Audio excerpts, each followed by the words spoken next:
What could be scarier than a horror movie based on a true story?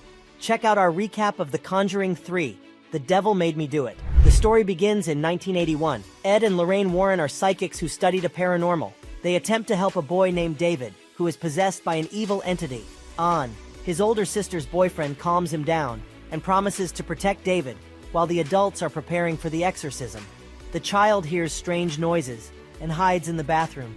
The tabs open by themselves instead of water. Scarlet sludge paws over David. The adults run to the child's desperate scream. There is no trace of the Scarlet in the bathroom. However, David seems to have lost his mind.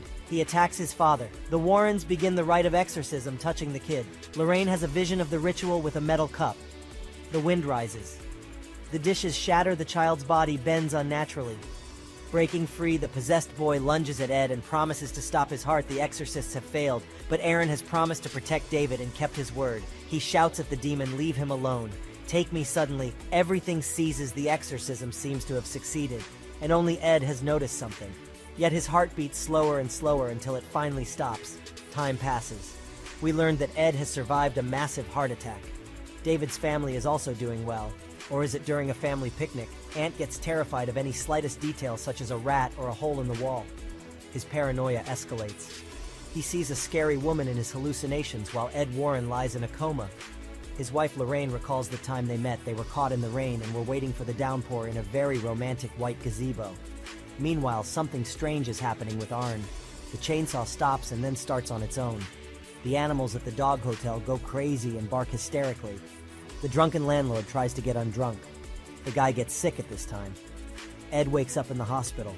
He reports that a demon hasn't been exorcised and saw it pass into Arn. The poor guy is hallucinating. The world around him sinks into silence and darkness. The miserable guy is attacked by a monster. He struggles to defend himself and stabs the creature 22 times when the police drive up to the house. Anne is wandering down the road, unable to remember anything his hands and clothes are covered in. Scarlet, a unique trail begins. The young man has assaulted his landlord and now claims to have been possessed by a demon. The Warrens arrive in the prison. They try to summon the spirit from Anne's body with a Bible, a crucifix, and holy water. But it doesn't work. It seems the evil spirit has already obtained whatever it needed and has left Anne's body. The proceeding begins. The prosecution demands capital punishment. The Warrens are eager to help the guy. They found out that his family has recently moved into a new house. The kid walked in first and jumped happily on the fancy waterbed. Suddenly, an arm bursts out of the mattress and grabs David. That's when he became possessed. The Warrens examine the room. Debbie tells them that the floor was ruined by the water from the mattress, but the psychics are convinced that it was underwater that caused the run. Lorraine crawls under the bed and finds a witch's totem. It seems to have been used to summon an evil spirit. In order to learn more about the totems, the Warrens go to a former priest, Kastner, who has studied the occult all his life. However, he's not eager to help. He has once dealt with a similar crime. On that occasion, everyone suffered because of the witch. He advises the Warrens to give up if they care for their lives. Meanwhile, the unknown person performs a ritual with the metal cup again. Imprisoned Anses holds the nations. He imagines that someone is attacking him from the darkness. The Warrens find another clue.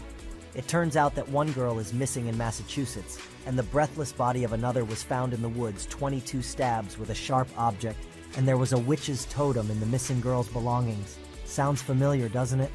The Warrens drive across the country, but the police isn't eager to give them the case. File, the lieutenant, doesn't believe in the paranormal and demands that the psychics show him their abilities.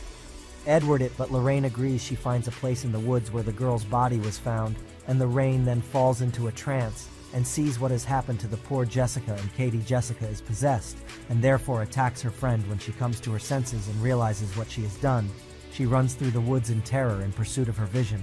Lorraine also